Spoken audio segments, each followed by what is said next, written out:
Invasion and occupation. The sky above Earth darkened as thousands of Galactic Alliance vessels emerged from hyperspace, their metallic hulls gleaming against the backdrop of stars. Unlike the science fiction scenarios humans had imagined for centuries, there was no warning, no diplomatic envoys requesting to take us to your leaders. Only the sudden appearance of an armada so vast it temporarily eclipsed the sun in certain regions. Commander Maya Santos stood at the command center of Orbital Defense Station Sentinel-1, Earth's most advanced military installation. Her dark eyes narrowed as tactical displays showed the overwhelming force approaching. A veteran of the United Earth Defense Force for 15 years, she had trained for first contact scenarios her entire career, but nothing like this. "Status report," she demanded, her voice steady despite the adrenaline surging through her veins. Lieutenant Karim checked the sensors. "Over 3,000 vessels detected, Commander. Different classes, different sizes, but all heavily armed according to energy readings. They're deploying in strategic formation around every major defense installation." Santos activated the Global Defense Network communication system. "All stations, this is Commander Santos. Unidentified fleet detected. Activate Protocol Aegis. This is not a drill." Within seconds, Earth's planetary defense shield flickered to life, a network of energy barriers created through decades of international cooperation. Military bases worldwide went on high alert as missile systems, energy weapons, and fighter squadrons prepared for engagement. "They're broadcasting, Commander," Communications Officer Chen announced. "System-wide on all frequencies." A holographic image materialized at the center of the command deck. A tall, slender being with iridescent blue skin and 4 eyes arranged in a diamond pattern appeared. Its voice translated through the station's advanced language systems. "People of Earth, I am High Commander Vexor of the Galactic Alliance Protectorate Force. Your world has been categorized as a Type 3 developing civilization requiring guidance and supervision. Your rapid technological development without corresponding ethical advancement has been deemed a potential threat to galactic stability. Surrender your military installations and accept protectorate status, or face immediate pacification." Santos exchanged glances with her senior officers. "Open channel," she ordered. "This is Commander Maya Santos of the United Earth Defense Force. Earth is a sovereign planet. We have made no aggressive moves against your alliance and demand you withdraw from our system immediately." The alien's upper eyes narrowed. "You misunderstand, Commander. This is not a negotiation." Without further warning, the Alliance fleet opened fire. Energy weapons of unimaginable power struck Earth's defense shield. The barrier that engineers had promised could withstand any attack flickered and failed within minutes. "Shields at 12% and failing," Lieutenant Karim reported, his voice tense.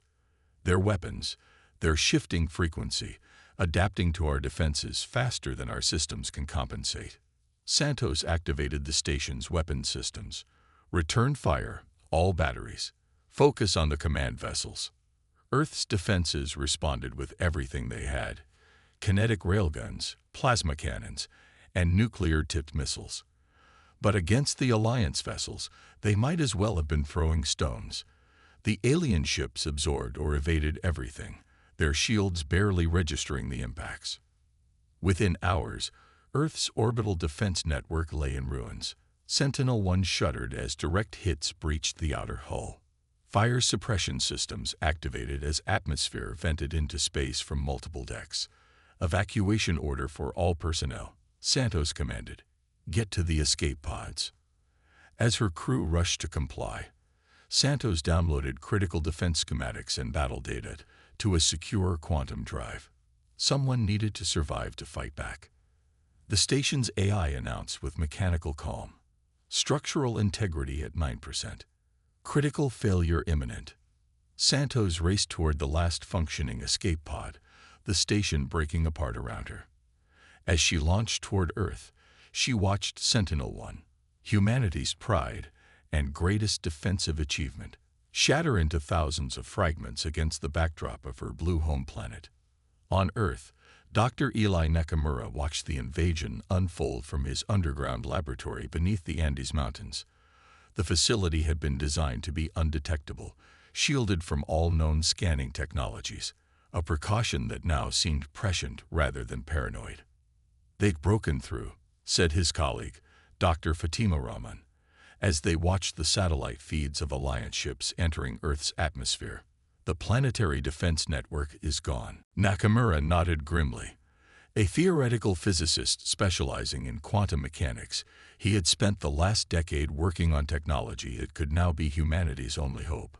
"They think we're defenseless," he said quietly, "but they don't understand what humans do when cornered." Within days, the Galactic Alliance established control over major population centers. Their ships hovered above cities, a constant reminder of their overwhelming power. Ground forces, mechanical constructs operated remotely by Alliance controllers, patrolled the streets. High Commander Vexer addressed the planet through all communication channels. "Citizens of Earth, your transition to protectorate status is underway. Resistance is unnecessary and will result in disciplinary measures. The Galactic Alliance has overseen the development of hundreds of species. In time, you will understand the benefits of our guidance." The Alliance began systematically dismantling Earth's military infrastructure and advanced research facilities. They established processing centers where human scientists and engineers were evaluated for rehabilitation and reassignment to Alliance-approved projects. But they missed Dr. Nakamura's facility and dozens of other hidden research outposts around the world, and they underestimated the human capacity for resistance.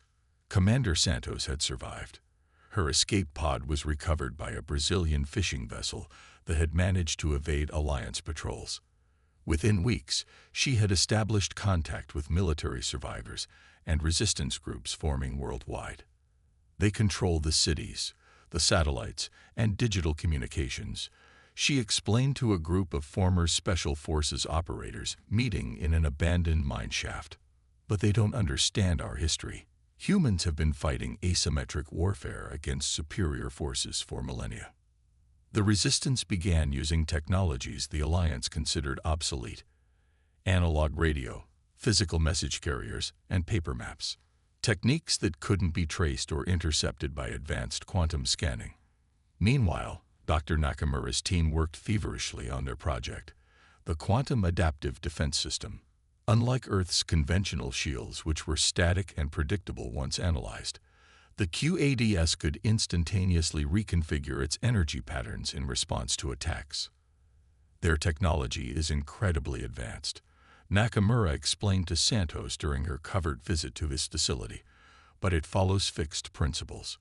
It's like they've perfected a single instrument while we're still learning to play the entire orchestra." "How close are you?" Santos asked, examining the prototype generators.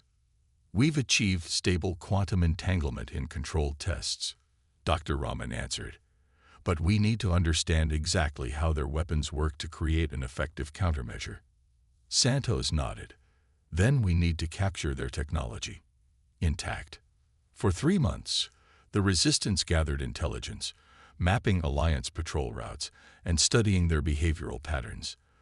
The aliens were methodical to a fault, following the same procedures with machine-like consistency, another weakness Santos intended to exploit.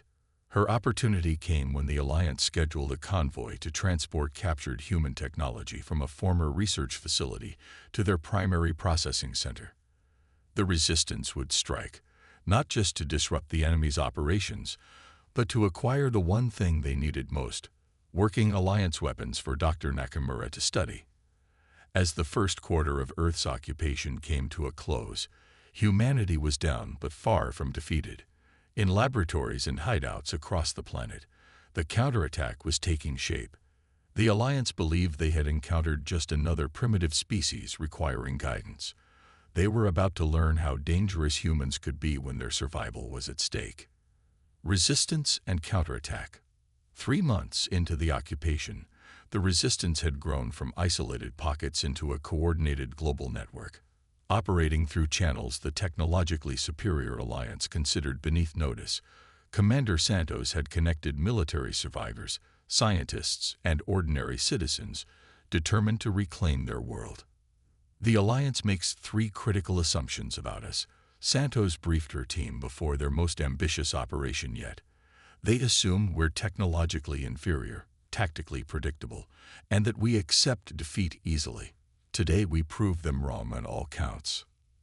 Their target: an Alliance convoy transporting captured human weapons systems and, more importantly, operational Alliance energy rifles.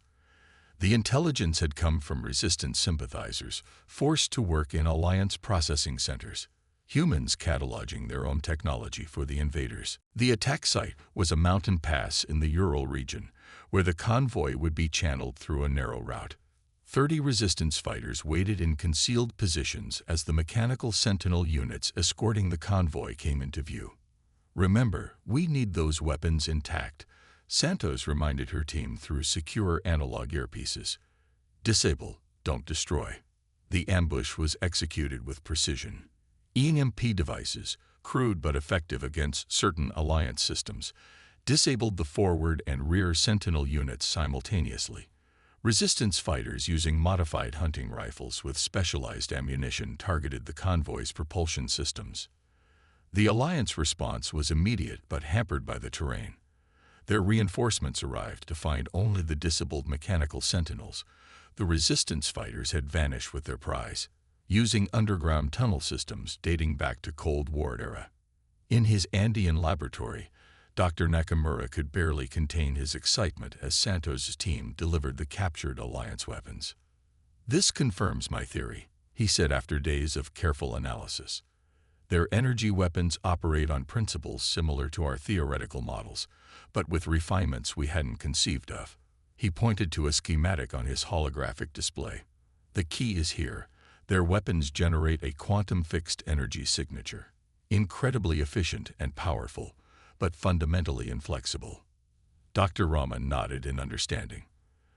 "That's why their systems overwhelmed our shields so easily. They're optimized to a degree we never achieved." "But optimization creates vulnerability," Nakamura continued. "Our quantum adaptive defense system can analyze their energy signatures and shift to counter frequencies faster than their systems can adjust." "How soon can we deploy?" Santos asked. "We've miniaturized the prototypes," Rahman explained, showing handheld devices resembling thick wristbands. Each unit can generate a personal shield capable of withstanding their standard energy weapons. With the data from these captured rifles, we can finalize the calibration. Within weeks, Resistance cells worldwide received shipments of QADS units, along with instructions for manufacturing more using salvaged components from common electronics. Unlike Alliance technology, which required specialized materials and precision manufacturing, the QADS was designed for adaptability and easy production with available resources. On the Alliance command vessel orbiting Earth, High Commander Vexer reviewed disturbing reports of increasing Resistance activities. What had begun as isolated incidents had evolved into coordinated strikes against Alliance installations. "These primitives are proving unexpectedly resourceful," he admitted to his senior staff. "Their technology is inferior, yet they continue to evade our security measures." His tactical officer, Sub-Commander Nex, displayed footage of the latest encounter.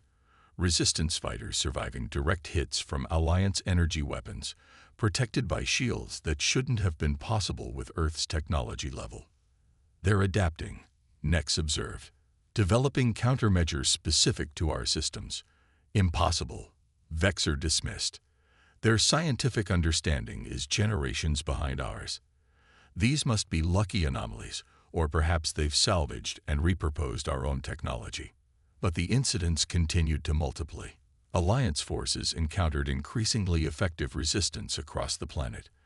Their energy weapons, previously unstoppable, were now being rendered ineffective by shifting shield frequencies that adapted faster than the weapons could recalibrate. 6 months into the occupation, Commander Santos initiated Operation Thunderstrike, a coordinated global uprising. As Alliance forces responded to diversionary attacks in major cities, the resistance struck at the invaders' communication hubs and power distribution centers. In New Delhi, resistance fighters equipped with QADS shields neutralized an entire Alliance security detail. In Lagos, they captured a ground control center, disrupting Alliance coordination across the African continent. Similar victories occurred in dozens of locations simultaneously. Vexor watched in mounting disbelief as reports of defeats poured in from across the planet. How is this possible? They shouldn't have the capability to counteract our technology. It appears we've underestimated them. Nex replied cautiously.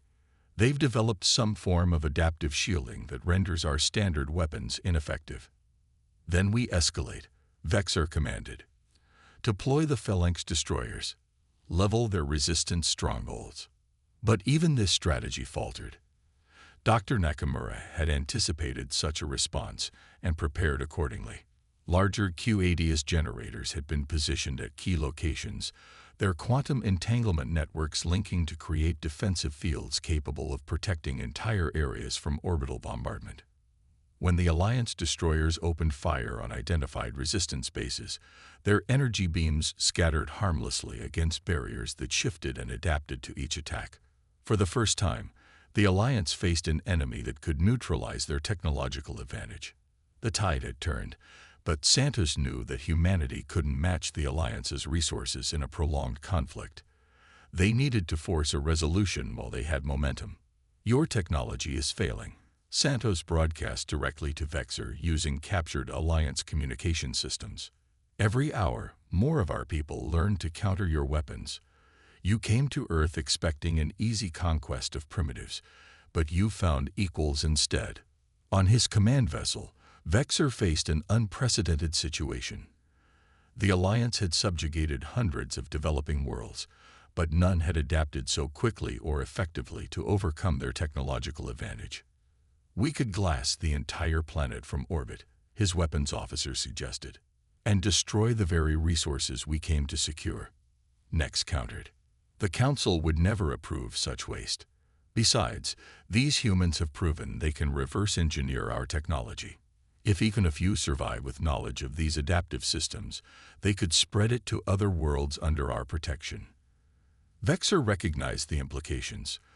The Alliance's entire approach to managing developing civilizations relied on maintaining technological superiority. If humans could neutralize that advantage, other protectorate species might follow their example. Open a channel to their leader, he ordered. Commander Santos met with High Commander Vexor aboard a neutral vessel in Earth orbit. The Alliance leader's 4 eyes studied her with a mixture of curiosity and reluctant respect.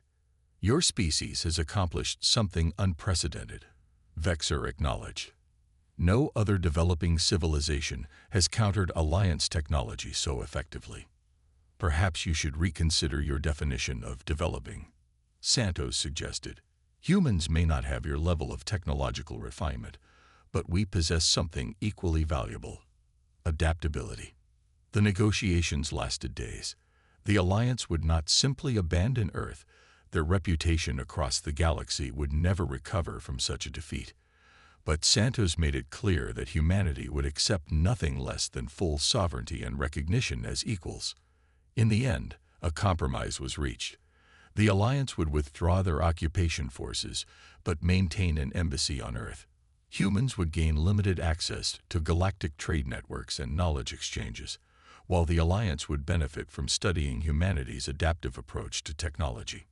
1 year after the invasion, Dr. Nakamura stood with Commander Santos on the observation deck of the newly reconstructed Sentinel Station, watching Alliance ships depart Earth orbit. They still don't fully understand what happened, do they? Nakamura mused. Santos shook her head.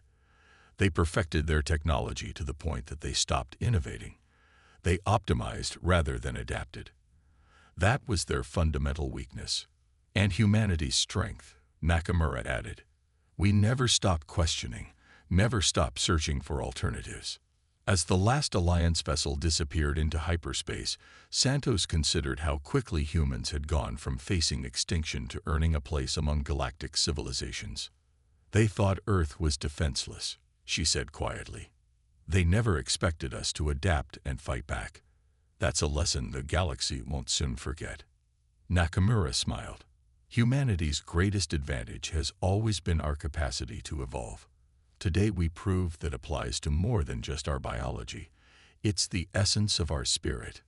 Together they watched as Earth, still bearing the scars of occupation but unbroken, continued its rotation beneath them, a world that had faced the ultimate test and emerged stronger, ready to take its place among the stars not as a protectorate, but as an equal.